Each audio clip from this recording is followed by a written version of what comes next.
Ya, bisa dilihat ya. Oke, Ya, bisa dokter. ya. Ya, nah kita mulai aja ya. Nggak apa-apa temanmu yang belum, tolong bisa dikontak aja biar bisa ikut ya. Oke, hari ini suaranya jelas ya, Rehat? Jelas? Jelas, dokter. Jelas ya. Oke, saya nggak perlu pakai dia. Eh, Hari ini kita anemia hemolitik yang didapat ya. Kalau semalam kita yang biasanya diturunkan karena kebanyakan talasemi, kita ceritanya talasemi. Tapi sebenarnya sebutkan talasemi sebenarnya banyak banyak juga beberapa, tapi yang paling muncul yang kita dapati di lapangan talasemi ya.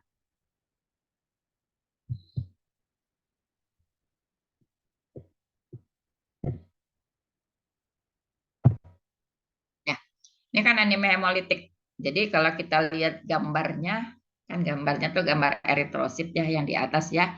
Jadi eritrosit yang biasa tuh kan dia bagus bentuknya seperti begini.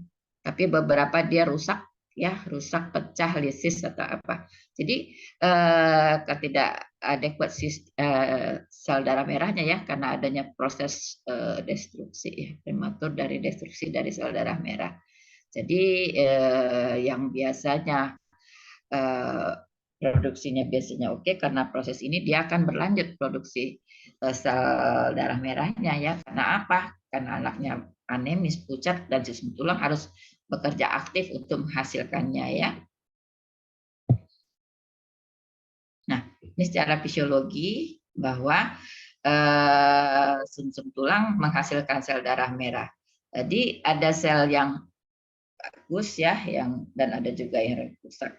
Nah, ini biasanya akan yang rusak itu akan berkumpul di sel retikulo biasanya ya kalau kita tahu res, makanya pasien-pasien yang anemia hemolitik bukan yang berat yang mungkin nanti dia akan mendapat transfusi, kita tahu resnya apa sih? Retikulo ya paling sering ya hepar dan limpa ya, biasanya di situ biasanya kita dapati sel-sel ini, organ ini biasanya akan membesar. Jadi pada pasien-pasien ini sel darah merahnya usianya jadi lebih singkat, lebih pendek. Yang normal sel darah merah kan umurnya kan biasanya kan sampai 120 hari ya. Jadi pada pasien-pasien ini dia biasanya lebih singkat. Jadi ada proses destruksi gangguan sel darah merah. Jadi ini akan meningkat. Kita tahu bahwa kalau kamu periksa retikulosit, ternyata retikulositnya meningkat. Itu salah satu petanda kita ya, kalau kita anaknya kok anemia apa, kita periksa retikulositnya meningkat. Jadi pasien-pasien ini kita dapati bahwa nanti sel-sel rusak itu akan disimpan di retikulo. Hepar, limpa yang paling sering, tapi selain itu sebenarnya bisa sampai ke organ lain kalau prosesnya berlanjut dan cadangan besinya meningkat. Tadi cerita ferritin ya waktu kita semalam ceritanya. Ini patologinya anemia hemolitik ini biasanya kita di dasarnya dulu ya bahwa adanya gangguan memproduksi sel darah merah, kerusakannya, gangguannya meningkat, pasiennya akan mengalami anemi. Nah, dalam pemeriksaan kita dapati ada gangguan bilirubin ya, bilirubin yang meningkat yang unconjugated. Nah, rusaknya sel darah merah akan disimpan. Jadi adanya satu retikular hiperplasia. Pasiennya heparnya besar, limpanya besar. Nah, ini akan meningkatkan sistem sel darah merah. Ya, produksi sel darah merahnya akan meningkat. Kita akan dapati retikulosit yang meningkat di darah ya. Jadi sel-sel muda, retikul itu kan sel-sel muda dari eritrosit sebenarnya ya, kita coba. Nah, ini kita bisa dapat. Jadi retikulositnya meningkat. Ini salah satu tanda ya. Nah, kalau dia berlanjut lama kita dapati ada gangguan di tulangnya skeletal deformity. Biasanya gangguan sumsum tulang karena dia bekerja aktif. Jadi kalau pasien talasemia itu karena sumsum tulangnya sudah ini biasanya sel-sel tulang pipi itu yang bekerja. Kamu bisa lihat fotonya yang kemarin ya, paling sering ini ya daerah zigomatikus, paling sering kita lihat wajahnya jadi semakin lebih datar. Nah, ini prosesnya, bagaimana proses hemolisis ya. Jadi ini proses hemolisis yang di sumsum tulang ya, prosesnya hemolisis di proses hemolisis yang di sumsum tulang, ya di sumsum tulang hingga menyebabkan sel-sel eritrositnya meningkat, hiperplasi sistem eritrosit. Nah, jadi kalau kita lihat bahwa ternyata akan terjadi suatu retikulosis. Jadi ini adalah proses yang terjadi. Bagaimana ini bisa terjadi karena sel-sel muda itu mengganggu di dalam sirkulasi dan kita akan dapati polikromasia ya. Ini yang bisa didapatin biasanya. Nah, sebenarnya anemia hemolitik kalau dalam proses mekanisme dia dibagi dua sebenarnya ya, yang intravaskular hemolisis dan satu lagi yang ekstravaskular hemolisis. Nah, di sini biasanya kalau yang intravaskular biasanya dia proses terjadinya di dalam sirkulasi dan biasanya juga kita dapati bahwa pasien-pasien ini kalau dia sampai di ginjal kita akan didapati hemoglobinuria ya, pasien-pasiennya akan mengalami gangguan di urin hemoglobinuria juga. Nah, kalau yang ekstravaskuler dia biasanya sampainya ke melewati retikulum ya. Di sini kita dapati bahwa pada HB juga adanya gangguannya yang proses-prosesnya di ini di sinusoidnya bahwa pasiennya juga keluhan sama. Jadi ini berbeda. Kalau yang intra dia biasanya langsung ke arah prosesnya ke ginjal dialisis, proses sel darah merahnya ya. Tapi kalau yang ekstra dia melalui hepat dan ginjal.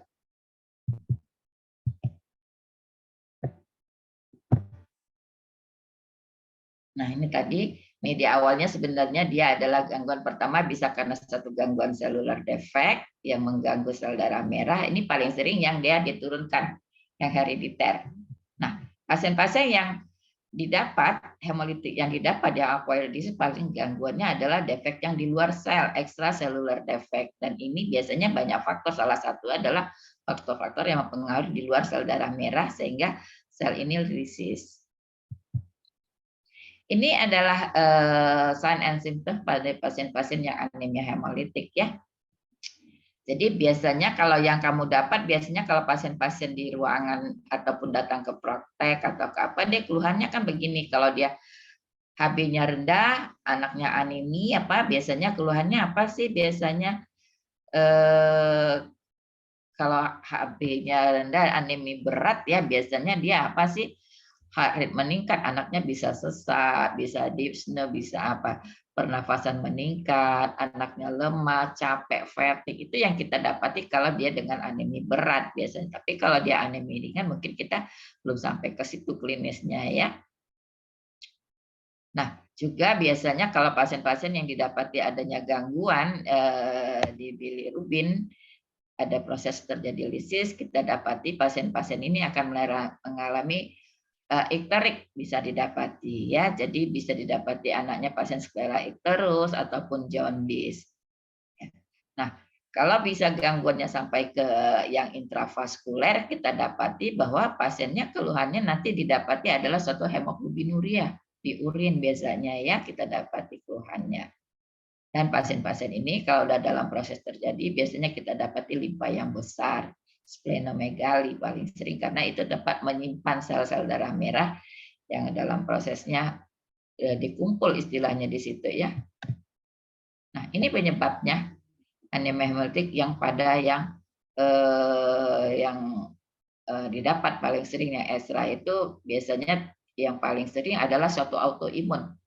Tapi autoimun jadi bisa saja bukan pada sebenarnya pada yang sudah besar, pada bayi juga bisa terjadi ya gangguan autoimun ya. Pada bayi-bayi biasanya ada gangguan biasa karena proses dengan ibu biasanya terjadi ya. Jadi pada yang ekstravaskular ini penyebab anemia hemolitik bisa yang imun dan non imun. Kalau yang imun tadi salah satu tadi kita lihat dia imun dan autoimun, saring yang autoimun hemolitik anemi bisa ya. Nah, kalau yang dia non imun itu banyak penyakit paling sering adalah suatu infeksi biasanya. Selain infeksi bisa infeksi virus bisa, hepatitis bisa ya. Tapi selain itu juga pemakaian obat, mungkin pemakaian obat yang lama juga menyebabkan seseorang bisa terjadi ya. Pemakaian obat, mungkin gangguan beberapa vitamin K salah satu juga bisa ini bisa terjadi. dan banyak faktor sekali bisa mempengaruhinya. Nah, jadi anemia hemolitik yang didapat akuarit yang imun biasanya yang paling sering kita dapati kalau di lapangan itu adalah autoimun hemolytic anemia AIHA ya. AIHA biasanya kalau kita di rumah sakit sering kita dapati anak-anak yang lebih besar, biasanya paling sering anak perempuan. Anak laki-laki juga ada sih, tapi biasanya lebih banyak yang anak perempuan biasanya ya. Dan anaknya biasanya lebih agak besar. Tapi di bayi juga bisa didapati sebenarnya. Selain autoimun, hemolytic anemia juga bisa pada bayi hemolytic disease of the newborn HDN ya. Juga pemakaian obat drug induced karena proses imunohemolitik dan pasien-pasien paroxysmal cold dengan hemoglobin. Nah, itu yang hemolytic anemia yang imunnya yang imun ya. Tetapi ada yang non imun, non imunologik bisa karena beberapa proses salah mungkin adanya suatu mechanical trauma, mungkin pasien-pasien yang dengan gangguan mikroangiopatik, DTP, HUS, DIC, ya DIC itu juga ada karena proses infeksi, disseminated intrakoagulopati ya, nanti ada kuliahnya ada. Nah itu biasanya pasien-pasien dengan infeksi lama, sepsis biasanya. Dengan proses sepsis, kalau kita tahu mungkin infeksi lama mempengaruhi, kita tahu nanti trombositnya turun, D-dimer meningkat, anaknya datang biasanya dengan bleeding. Pasang infus saja kadang-kadang dia hematum luas, ya itu bisa didapati. Juga pasien-pasien dengan severe hypoplastemia biasanya ada proses dan beberapa penyakit ya, Wilson disease, gangguan Cooper ya juga bisa. Juga pasien-pasien yang dengan luka bakar itu juga bisa didapati, mungkin karena proses hemolitiknya memang bisa didapati ya. Jadi mungkin infeksi, hati-hati juga kalau infeksi yang lama-lama pasiennya anemi, kita kasih transfusi, ternyata HB-nya nggak naik-naik. Jika berpikir ini kenapa sih? Jangan-jangan ini transfusinya lisis, HB-nya nggak naik. Kok kemarin masuk HB-nya 5, kita kasih transfusi, malah sekarang HB-nya 7. Nah, itu lisis. Jadi kita harus. Jadi pemberian transfusi itu aman, tapi kadang-kadang sebenarnya dia tidak aman karena banyak proses yang terjadi sehingga yang kita harapkan kadang-kadang tidak sesuai yang kita dapatkan. Ya. Orang aman-aman aja ngasih transfusi. Kalau kita mau kasih transfusi, kita harus ekstra hati-hati. Ya, nanti ada kuliah transfusi itu. Karena dalam pembelian transfusi itu juga sebelum dilakukan transfusi kita pasiennya harus dipantau dulu gini vital sign apa semua, apakah tidak demam atau tidak apa itu. Nah, begitu transfusi harus tahu dulu HB-nya, terus golongan darahnya, nomor batch-nya, nomor apa itu harus tahu. Nah, sedang transfusi juga harus dipantau 15 menit, 30 menit, 1 jam post transfusi itu dipantau. Dan itu bisa ya, sedang transfusi tiba-tiba pasiennya juga bisa apa sih? Demam, gatal badannya atau memang kena reaksi anafilaksis ya. Bengkak bibirnya, mata sembab itu bisa terjadi dan kita kalau kalian nanti di ruangan, nanti kamu bisa dapat di beberapa kasus bisa kita jumpain. Ya, hanya kita memang kalau pasien kita mengalami transfusi harus dipantau betul-betul karena bisa saja terjadi lisis dan reaksi transfusi. Nah, yang imun hemolytic anemia ini bisa karena suatu proses isoimun ataupun yang autoimun. Isoimun anemia ini bisa disebabkan karena ketidakcocokan mismatch blood transfusi ya. Biasanya sering didapati pada bayi-bayi yang kecil ya, hemolytic disease pada bayi baru lahir itu bisa didapat. Nah, yang autoimun hemolytic anemia biasanya karena proses sel darah merahnya yang singkat yang menyebabkan adanya reaksi autoantibody. Apakah bisa karena dari luar partisipasi dari proses komplement yang mempengaruhi sel darah merah ya. Jadi ini bisa jadi adanya suatu reaksi autoantibody sebenarnya tidak cocok ya biasanya. Apalagi kalau pasien-pasien yang rutin mendapat transfusi. Apa namanya nanti yang ber-ALA ya, biasanya itu Makin sering transfusi, makin banyak disimpan di badan, di tubuhnya. Transfusi yang satu kadang-kadang memori sudah tidak sesuai, timbul reaksi. Autoimun yang hemolitik anemi. Nah, ini yang autoimun hemolitik anemi ya.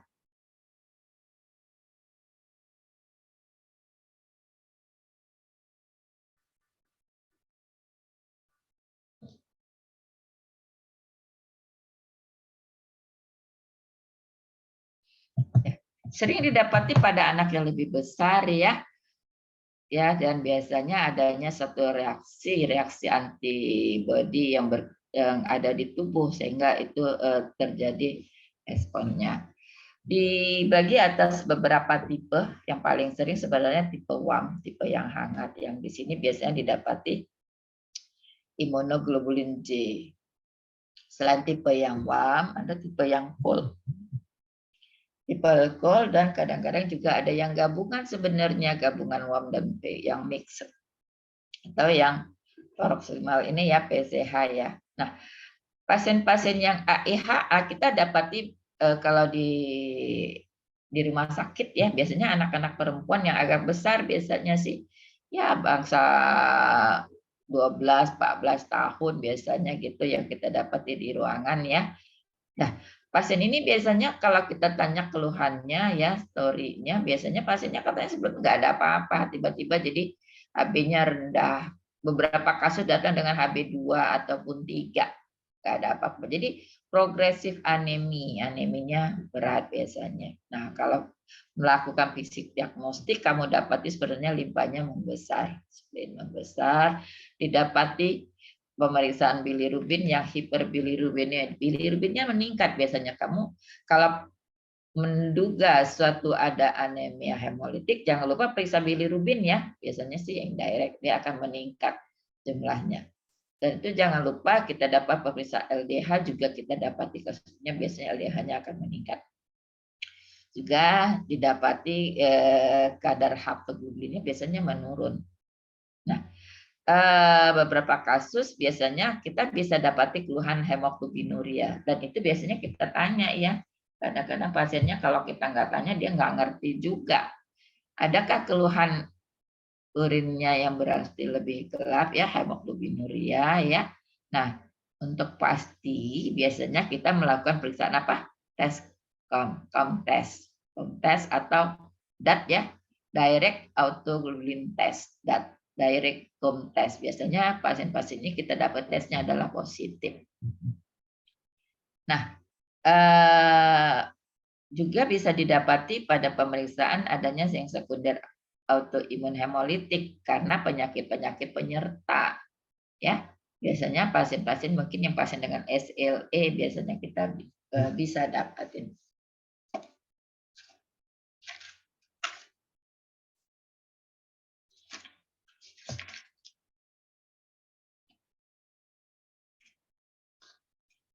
Jadi kalau pasien-pasien ini biasanya kita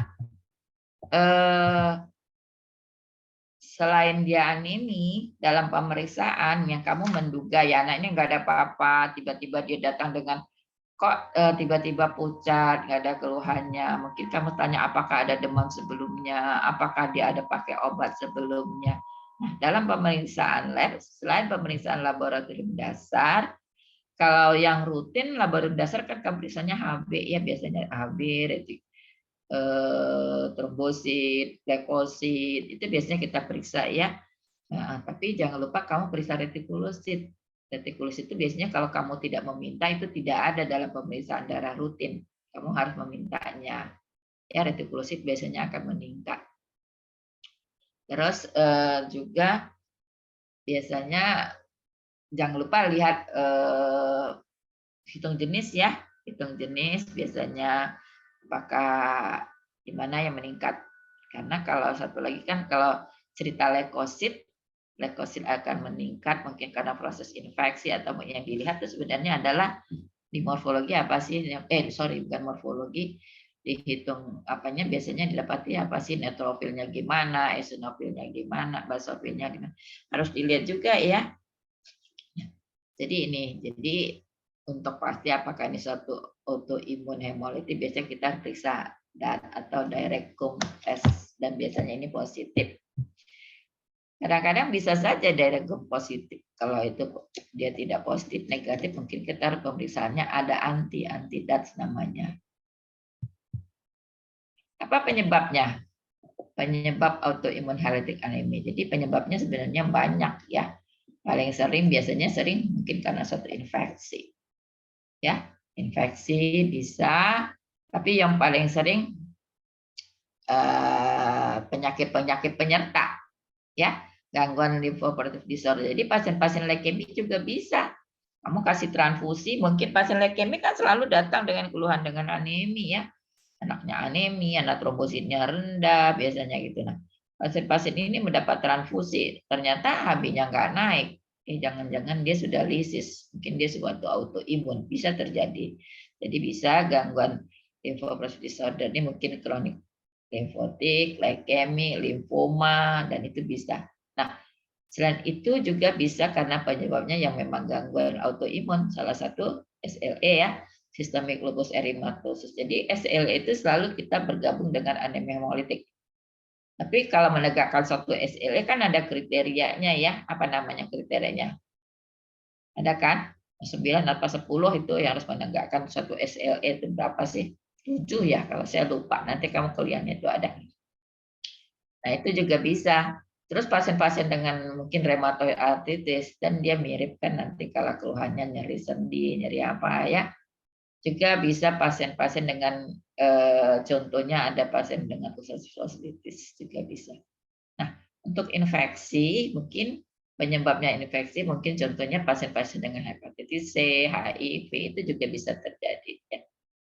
Nah, hati-hati dengan pemakaian obat ya. Obat yang lama banyak mungkin bisa menyebabkan seorang menjadi suatu autoimun hemolytic anemia. Apa yang kita dapati klinisnya biasanya?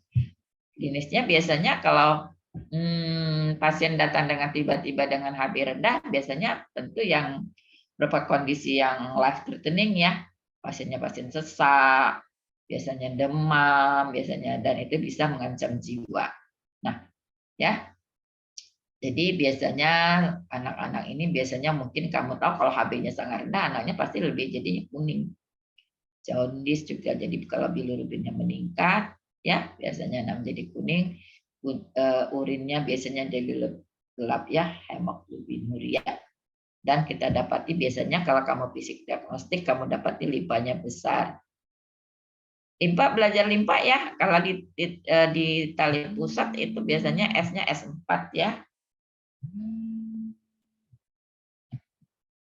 Ya, Tari, kenapa?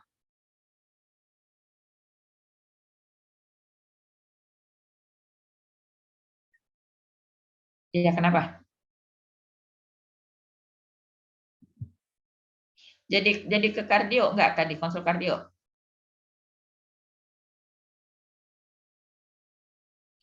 Konsul ke itu aja dong, ke RI aja dong biar bisa ini, nggak bisa. Ya, ya pokoknya suportif konsul kardio dulu itu. Ya, oke.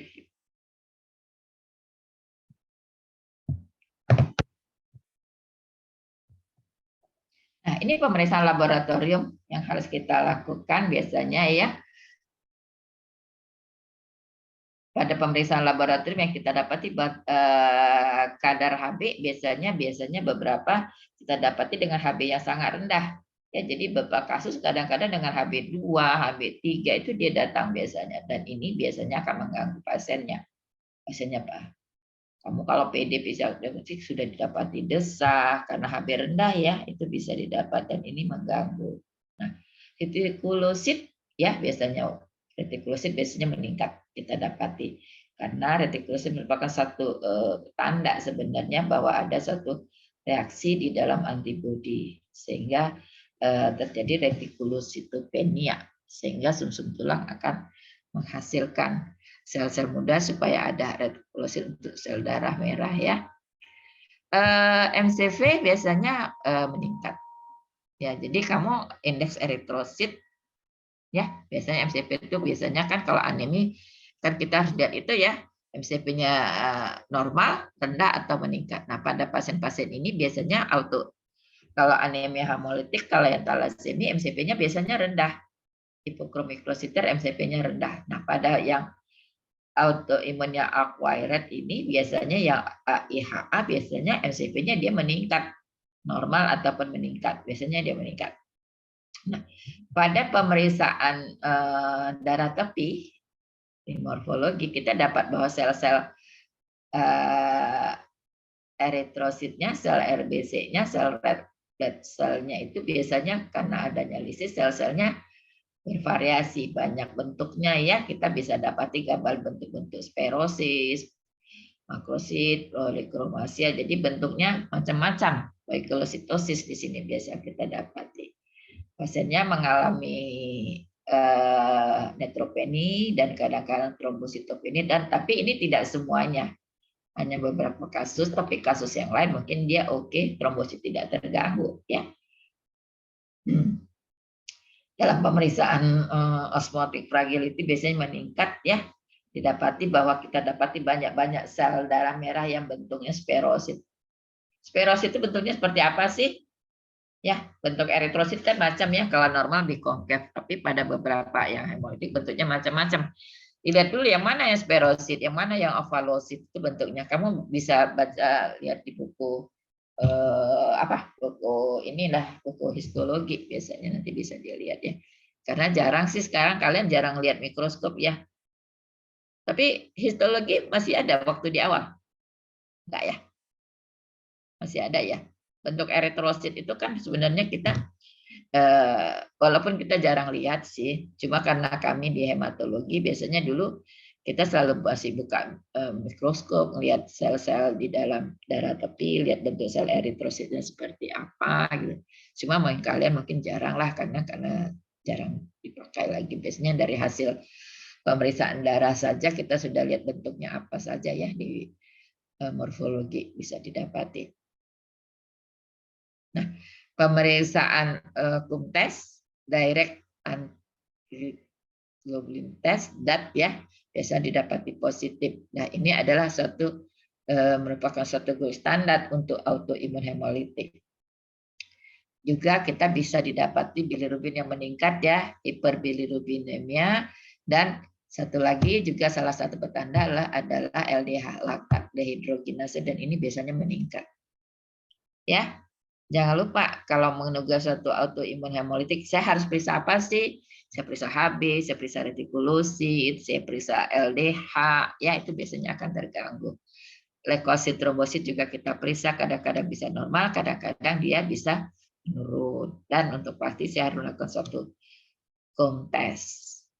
Ya, komtes kita berharap dia positif. Kalau dia negatif, tentu kamu harus periksakan antinya, antidat ada namanya. Nah, ini ada prosesnya, proses auto antibody karakteristik yang sesuai ya. Jadi pada yang tipe WAM ya, yang biasa kita dapati, kan tadi kita tahu dia dibagi ada berapa, ada 4 sih biasanya, WAM, cold, yang mixed, dan yang satu lagi yang PCH, paroxysmal cold hemoglobinuria. Nah, kalau yang WAM biasanya kita dapati komplement IgG biasanya ya. Ini temnya, suhunya biasanya yang didapati, dan pada pemeriksaan DAT yang positif kita dapati ini. Nah, untuk cold ini biasanya yang dingin biasanya kita dapati adalah IgM.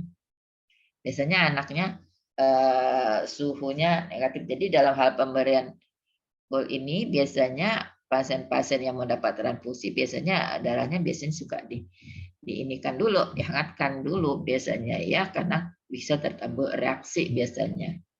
Nah, kalau yang didapati yang AIHA yang gabungan yang mixed, kita bisa dapati mungkin kita dapati IgG ataupun IgM ya, tergantung kondisinya biasa kita dapati.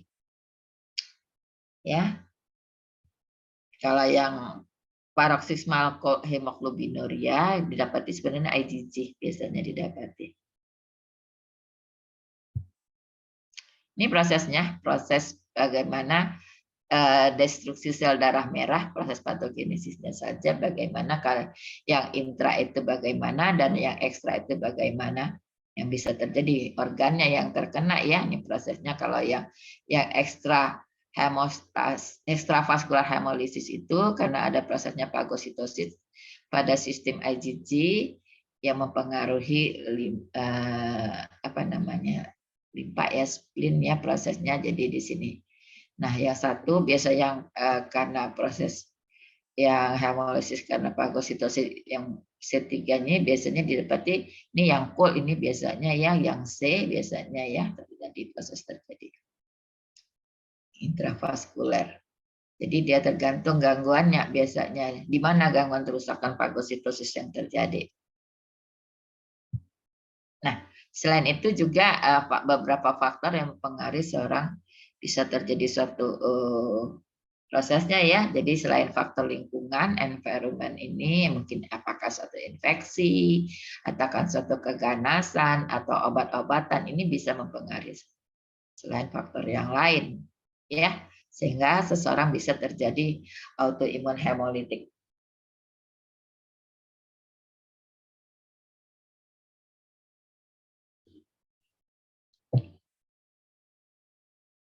Nah, kalau kita dapati pasien yang autoimun hemolitik, apa yang harus kita lakukan? Nah, ini tata laksana di awal mungkin ya. Nah, hati-hati kalau kita mendapati pasien yang autoimun hemolitik.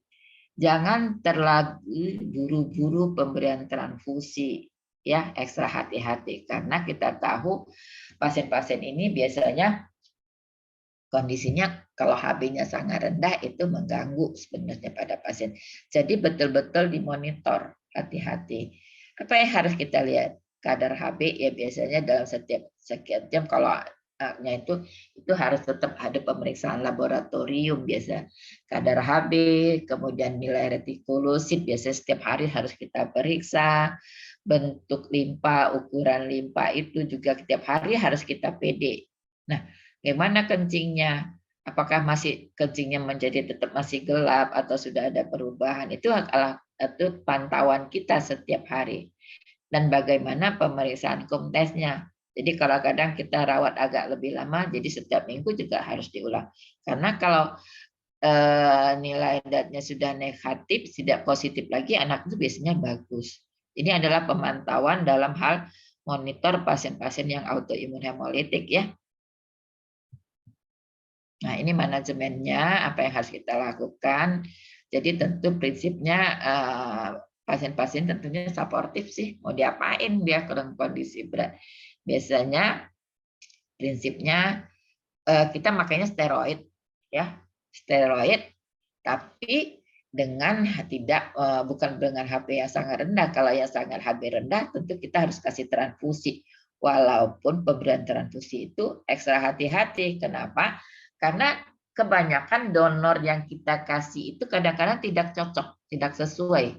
Jadi beberapa donor sampai kalau kita melakukan transfusi ada namanya pemeriksaan ya, sesuai apakah donor cocok dengan yang ininya.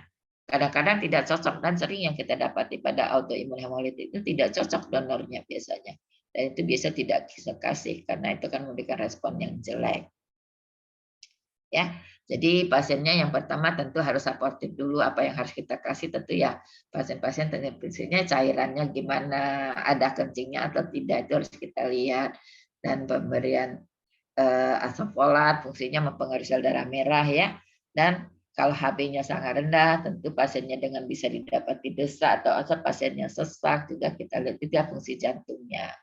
Nah, steroid biasa kita kasih dengan dosis 2-10 tergantung kasusnya. Kadang-kadang kita tidak pakai prednison karena respon prednison biasanya tidak karena dia menghambat air, anaknya jadi sembab atau apa, mungkin kita bisa pakai metilprednisolon ya 4-5 mg bisa secara IV mungkin di awal ataupun nanti bisa berlanjut pakai oral bisa. Nah, kadang-kadang ini juga tidak lanjut kita pakai IFIK bisa intravenous gamma-globulin. Tapi sekarang kita jarang pakai IFIK ya, karena IFIK sendiri harganya mahal. Yang terbaru kita pakai rituximab. Rituximab biasanya kalau tidak respon pakai steroid, biasanya kita bisa pakai ini dengan dosis 375 mg per meter square ya, bisa dikasih selama 4 minggu. Cuma di tempat kita rituximab belum bisa kita dapat ya, karena ini termasuk salah satu obat-obat di cancer. Nah, beberapa kasus kalau kasus berat mungkin dilakukan suatu splenektomi. Cuma tidak tren lagi sih sebenarnya splenektomi. Nah, bagaimana dengan transfusi? Transfusi biasanya kita hindarin kalau masih bisa memakai secara obat oral. Tapi kalau dengan anemi berat, kita harus kasih, tetapi carilah donor yang paling cocok, paling yang kompatibel, paling sesuai, ataupun kalaupun tidak dapat yang paling minimal, dan kadang-kadang kita harus mencari golongan O malah yang paling sesuai. Tapi kalau bisa sih golongan yang sesuai ya, walaupun itu agak susah. Kenapa? Karena yang ditakutin sebenarnya reaksi sebenarnya. Nah, dan pada pasien ini kita biasanya tidak mengharap sampai HB-nya sampai 10 lebih. Ya, biasanya dengan 8 saja kadang-kadang dia sudah bisa bertahan biasanya ya. Jadi dibatasi sebenarnya untuk transfusi karena responnya tidak begitu bagus pada pasiennya.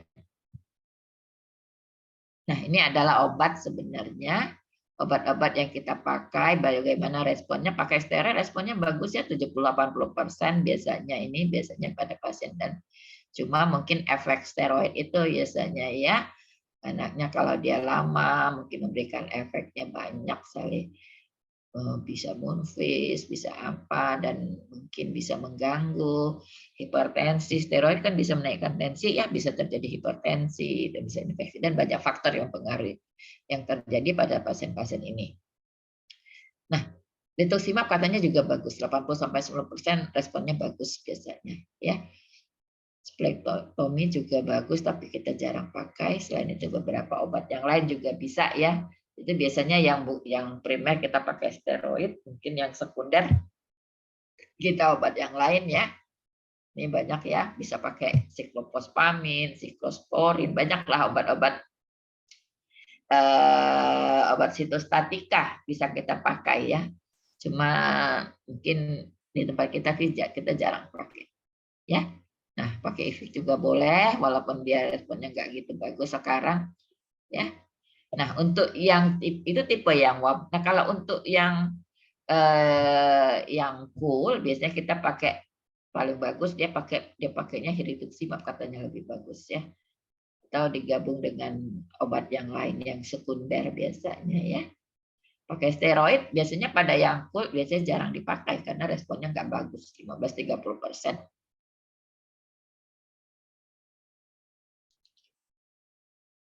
Ya. Jadi sebenarnya banyak obatnya. Cuma ya memang perlu dipantau karena pengaruh. Jadi pasien-pasien yang kita rawat dengan autoimun hemolitik ini biasanya kalau dengan pakai steroidnya bagus, HB-nya bertahan, klinisnya bagus, biasanya kita pulangkan.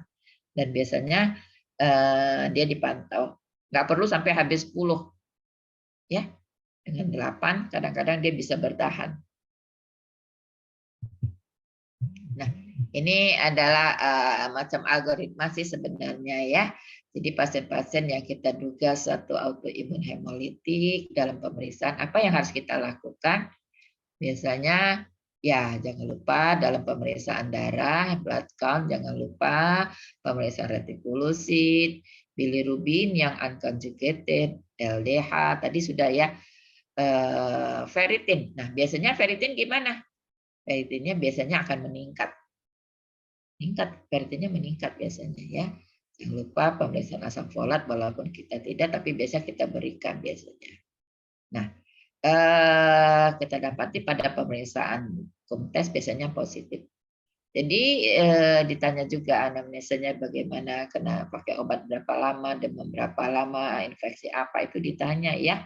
Nah, tapi beberapa bisa didapati dat negatif. Kumnya ya, kumtesnya negatif. Jadi kalau dia kum negatif mungkin aja bukan suatu autoimun hemolitik atau bisa karena penyakit penyerta lain sehingga datnya negatif. Oke, jadi ini autoimun hemolitik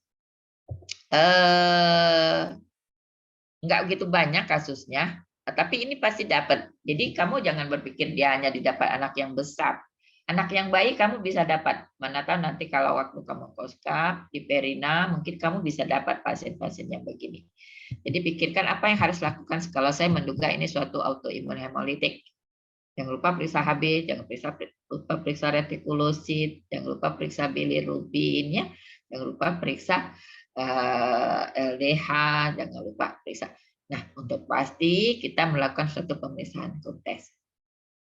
Oke, cuma itu saja. Nanti kamu bisa baca mungkin. Ada yang mau ditanya? Nggak ada ya?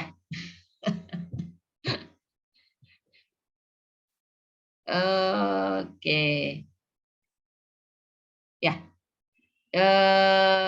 Ya. Jadi jangan terlalu buru-buru pakai transfusi ya pada autoimun ya. Karena kadang banyak yang tidak cocok. Ada satu pasien kadang-kadang sampai 35 donor tidak cocok. Susah ya. Kalau nggak cocok, nggak dapat cocok yang sesuai, kita pakai apa biasanya? Yang paling jadi donor paling aman itu apa? Darah apa? Oh ya. Oh, tapi yang betul-betul paling minimal, yang paling ini, bisa paling titer terendah biasanya gitu. Kadang-kadang terpaksa kita kasih supaya bisa dapat darah, apalagi kalau dengan HB2 atau 3 biasanya. Oke? Kalau tidak ada ini, saya tutup ya. Saya mau keadaan balik. Oke? Minggu depan kita nggak online kan? Tidak, dokter. Ya, saya dapat hari apa ya? Hari Rabu atau hari apa pagi ya? Oke ya. Yuk, saya tutup ya. Mana nih orang-orang semua? Kemana nih semuanya? Ada nggak?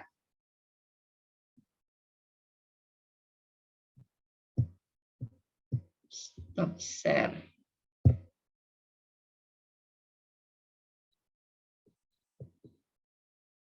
Cuma 89, kemana semua nih? Orang tidur. Aduh. Itunya sama kan, apa, Raihan? Apa namanya? Absennya sama kan? Sama, dokter. Sama ya, absennya sama ya. Oke. Oke. Saya tutup ya. Ya. Assalamualaikum warahmatullahi wabarakatuh. Waalaikumsalam warahmatullahi wabarakatuh. Terima kasih, dokter. Oke. Ya.